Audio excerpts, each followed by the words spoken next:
Kakapasok lang, heto na. Just now, breaking news, Chanko kumanta na. Bagong testigo ni VP Inday. Ayan, syempre itong balitang ating matutunghayan ngayon ay nagmula kay Pinas News Portal. At ito po ang inyong lingkod na si BT na magbibigay ng reaksyon at komento dito sa video na ating matutunghayan ngayon.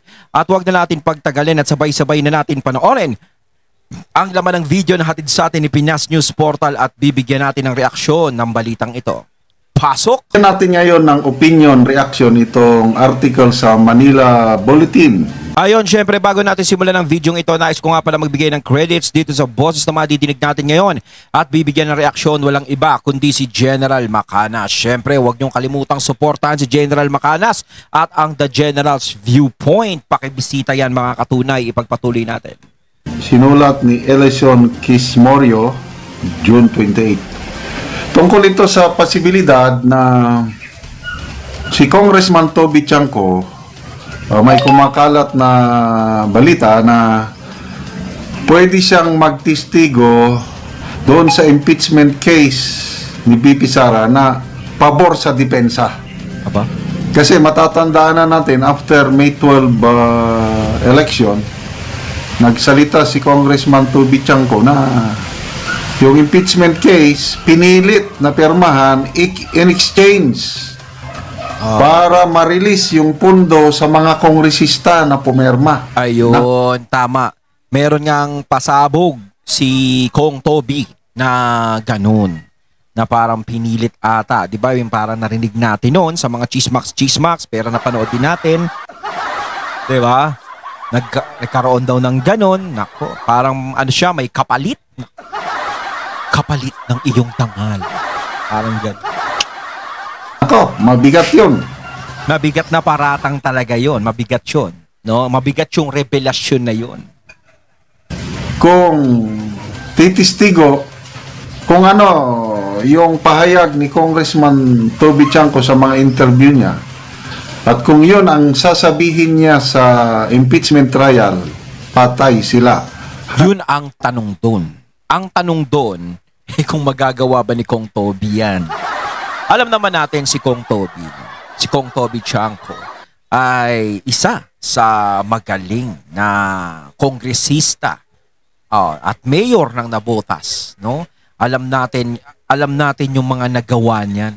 'Di ba? Simula ng ang mga Chanko ang naupo sa Navotas, ang Navotas ay umayos. Kasi talagang ang Navotas talaga dati, no? Talagang wala masyadong mga halos pati yung mga kalsada hindi magaganda, 'di ba? Yung munisipyo parang kala mo sinauna, 'di ba? Kasi natin 'yan natin eh. Pero nung simula nang naupo ang mga Chanko, no, diyan sa Navotas, naging maayos ang Navotas. 'Di ba? Nawala ang mga pasugalan, ang munisipyo naging maayos, naging maganda, nagkaroon ng ospital. Yung mga kalsada naging maayos. 'Di ba? Kahit paano, nagkaroon ng progreso ang Navotas. Kaya doon mo malalaman ng isang pamumuno kung talagang kumikilos o hindi. 'Di ba? Kasi malalaman mo kung hindi kumikilos, walang ipagbabago 'yan eh. Magpapalit lang ng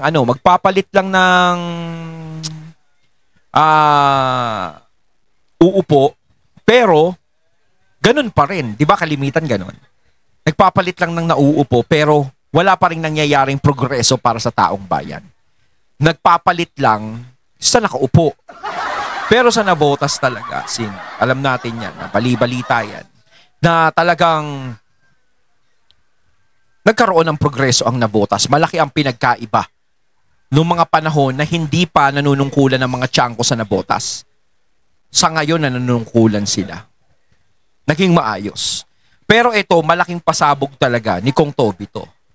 Kaso syempre, ang tanong dyan is, papayag ba o gagawin ba ni Kong Toby, no? Yang mga bagay na yan, na siya'y magiging testigo sa depensa. 'Di ba? Papayag kaya siya doon. Alam naman natin is kung saan kaha siya. 'Di ba? Yun ang malaking tanong doon. mabigat yon. May credibility itong congressman ito. So ang tanong, ano yung posibilidad? May lumapit na ba kay Congressman Toby Chanco, member ng defense team ni BP Sara, para kunin yung commitment niya para magtistigo? Ito ngayon yung article. Chanco says BP Sara not tapping him as impeachment trial witness. So, hindi Basahin ko, siya inaya. Navotas City Lawn District Representative Toby Chanco has denied being sought as a witness by the camp of Vice President Sara Duterte in the latter's upcoming impeachment trial. So, hindi siya inaano, hindi siya tinatawagan, hindi siya kinakausap tungkol doon, na hinihimok siya na mag-witness. Ganun. Maging nililinaw ni Kong Toby, no, na walang lumalapit sa kanya. Siguro talagang si VP Sara naman hindi niya naman gagawin. Kung talaga gusto nilang tumulong, sila ang kusa na lang lumapit. Ganun yan 'di ba? Kung para mas bukal, kasi iba talaga yung mas bukal sa kalooban mo Ikaw na lang yung magkukusa. Kasi kapag kinausap mo, ganto ganyan, syempre minsan mapapapayag mo yan pero labag sa loob. 'Di ba? Sabi niya, no. Sabi niya, no. Nung tinanong siya tungkol nito. Okay, so, ulitin ko after the midterm election, natalo yung alyansa. Ang binatikos nila, ang blame napunta kay Congressman Toby Chanco dahil siya daw ang campaign manager. Inakusahan siya na yung mga pundo, parang konti daw na-release na pondo, sana po na mga pondo. Finger pointing na sila. Nagsisihan dahil grabing pagkatalo. Bakit naman nila sinisisi yung tao? No? Porket ba campaign manager siya, tapos pagpalagay natin, sige, yung mga pondo malaki na ilabas lahat yan. Sa tingin ba nila, mananalo sila? No, na isang buo, na pag sinabi lahat tayo mananalo tayo, walang iwanan sa air. Hindi nila pwedeng sisihin to si Kong Toby. 'Di ba? Alam naman natin kung sino ang nakabanggaan din nila. Duterte. Lagi kong sinasabi, no, sa mga reaction ko, ang pangalang Duterte ay hindi basta-bastang mga tao. Meron na silang pundasyon na naitayo. At isa pa, naging presidente si Tatay Digong. Hindi mananalo si Tatay Digong bilang presidente kung yan ay walang supporter. Mantakin mo, mayor, kumandidato ng presidente, nanalo. Yung iba nga dadaan ng kapitan, konsehal, mayor, mayor, congressman, gobernador, 'di ba? Senator, vice president, bago tumakbo ng presidente. Pero si Tatay Digong, mula mayor lang ang tinakbo niya, vice mayor, pero nung pumunta siya, tumakbo siya ng pagiging presidente, nanalo siya. 'Di ba? Hindi na siya dumaan sa kung ano-anong senador o gobernador, ganto ganyan. Wala na. Hindi na siya dumaan doon. Wala na siyang prosesong dinaan, di katulad ng iba.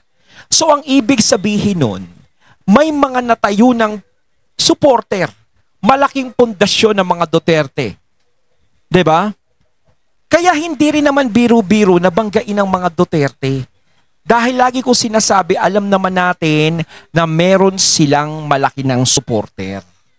Kung merong malaking supporter ang alyansa, ganun din naman ang mga Duterte. 'Di ba? Kaya nga sila hiningan ng tulong ng eleksyon ng 2022 para mas lalong maging malakas ang unity team. 'Di ba? Yun. Pinagmayawang ng Pangulo, hindi nyo dapat sinisisi si Kong Toby dyan. may mga bagay talaga kayo na naging desisyon na nagpabagsak sa inyo. Di ba? Ituloy muna natin to. Nandito yan eh. 0 na nung 12-0 lilima lang actually yung kandidato ng presidente mismo sa partido niya talo lahat eh. So nung sinisi nila si Congressman Toby Chanco bakit natalo, ayun nagsalita tuloy na ang dahilan bakit natalo ang alyansa ay dahil sa impeachment. Pinilit nilang impeachment case ni VP Sara at nakadagdag pa yung ginawa nilang rendition or kidnapping kay PRRD. Ayan. Yan yung sinasabi ko. Yan yung dalawang malaking dahilan kung bakit naapektuhan ang kanilang mga political career. No? Kahit sabihin natin na nag-release kayo ng pagkalaki-laking pondo, ganito, ganyan, para sa kampanya, kung meron kayong issue na ganito, talagang hindi kayo mananalo dahil ang mga Duterte ay may sarili ding pundasyon, may sariling supporter na nabuo. Diba? Mas lalong nadismaya yung mga tao na sana pwedeng bumoto sa inyo kung sakasakali dahil dun sa mga naging desisyon nyo. Gaya nitong impeachment, no, kay VP Sara. Diba? Nakasama yan. As in talaga. At isa pa, yung pagkakadala kay Tatay Digong sa ICC na alam natin na kumurot sa puso ng bawat Pilipino. Diba? Napansin nyo, nung dinala si Tatay Digong sa ICC, lalong nagka-leche-leche ang political career niya. Nila. Diba? Dahil sa naging desisyon nila. Sinakto nila yon sa araw ng eleksyon, na malapit na ang eleksyon, na hindi naman dapat nila ginawa. Siguro inisip nila kapag ginawa namin to is walang magiging epekto.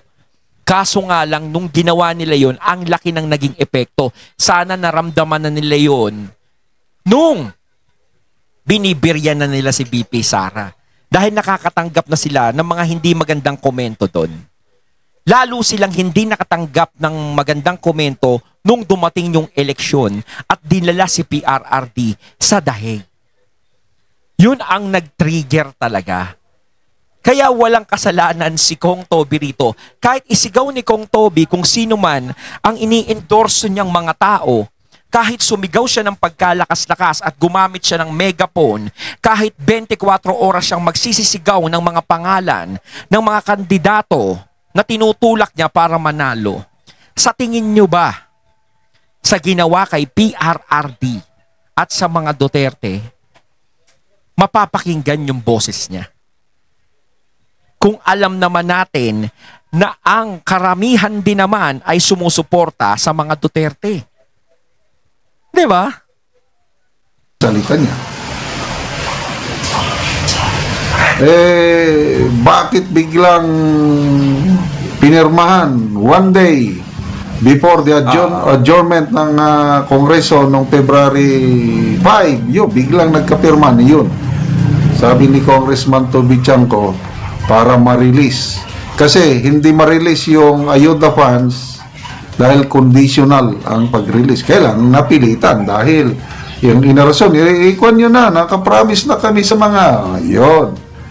So, hindi daw, wala pang lumalapit sa kanya. Chanco's name was floated in a press conference Friday kahapon as a possible witness for the defense team. The veteran Solon from Navotas has said that President Marcos' political capital was sold through the impeachment, and it was a way for the Solon signatories to access project funds under conditional release. So, in recent interviews, Vice President Duterte has alleged that the congressman signed the impeachment complaint in exchange for monetary compensation. This has been denied by Ranking Solon. So, hindi daw totoo. Anyway, So, kailangan pa bang magtistigo si Congressman Tiangco? To me, hindi na. Hindi na. Bakit? Wala. Kasi hindi na tayo makakakita ng bloodbath. Wala na. Hindi na talaga. Hindi na tayo makakakita ng bloodbath kasi alam naman natin sa Senado, no?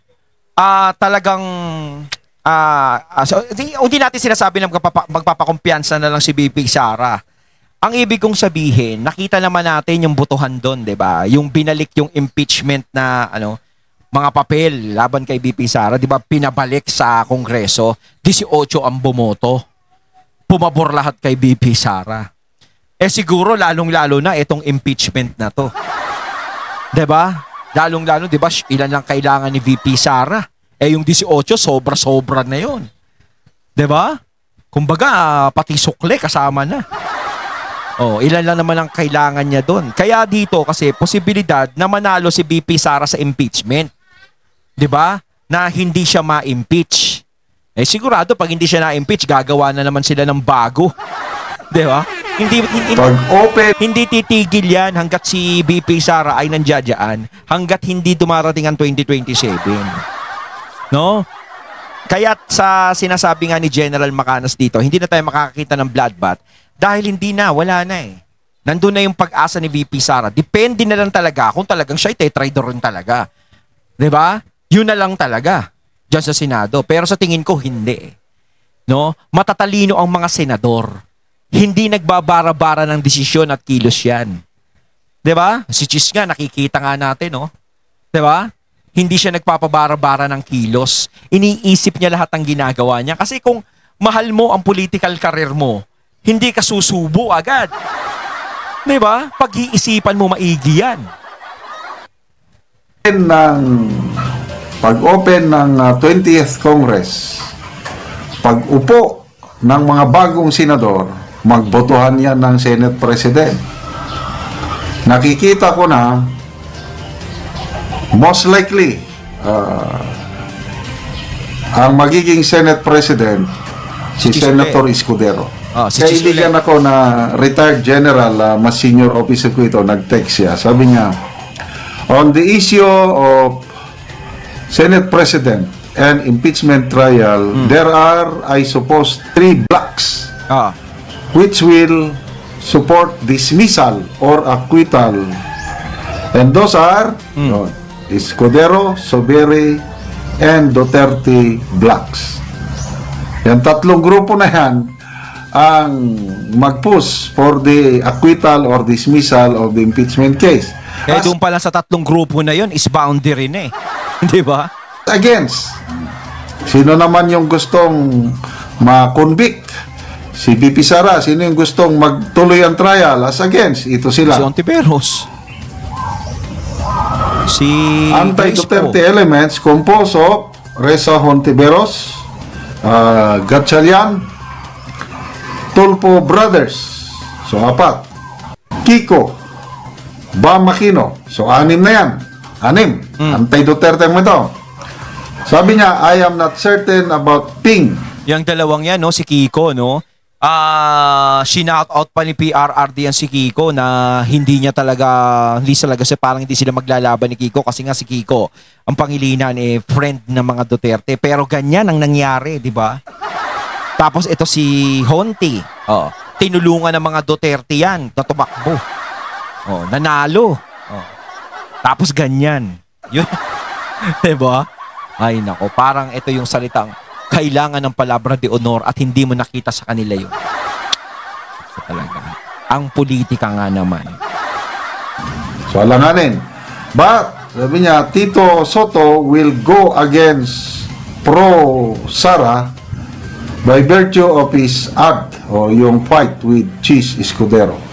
So, 7 ang mga senador na mag-push para ituloy ang trial at makonvict si BP Sara. 7 lang yan. 24 ang senador. Di ba? Pwera na lang talaga kung may magta-traidor. Ayan, parang yan. Kung may tatalikod, doon natin malalaman yan. Kaso nga lang, yung tatalikod na yun, ako, hello, 2028. Malapit na rin naman yun kahit sabihin natin 2025 pa rin ngayon. Magti-2026 na. Di ba? Konti na lang. Is 2028 senatorial naman. My take, sabi niya, you didn't mention Pia Cayetano, but I suppose wherever her brand goes, Sa tingin ko si she Pia goes. kasi ano yan, hindi ano Alam yan. na natin, ang takbo ng Kasi support kung nasaan nga naman si Cayetano, dun yan sigurado. ni Senator Peter Alan Cayetano, siya ang tulay ng mga Duterte Black Senators para suportahan nila si Senate President Escudero. So itong grupo ni Escudero at grupo ng Duterte, grupo ng Subere, magtulong-tulungan yan pagdating sa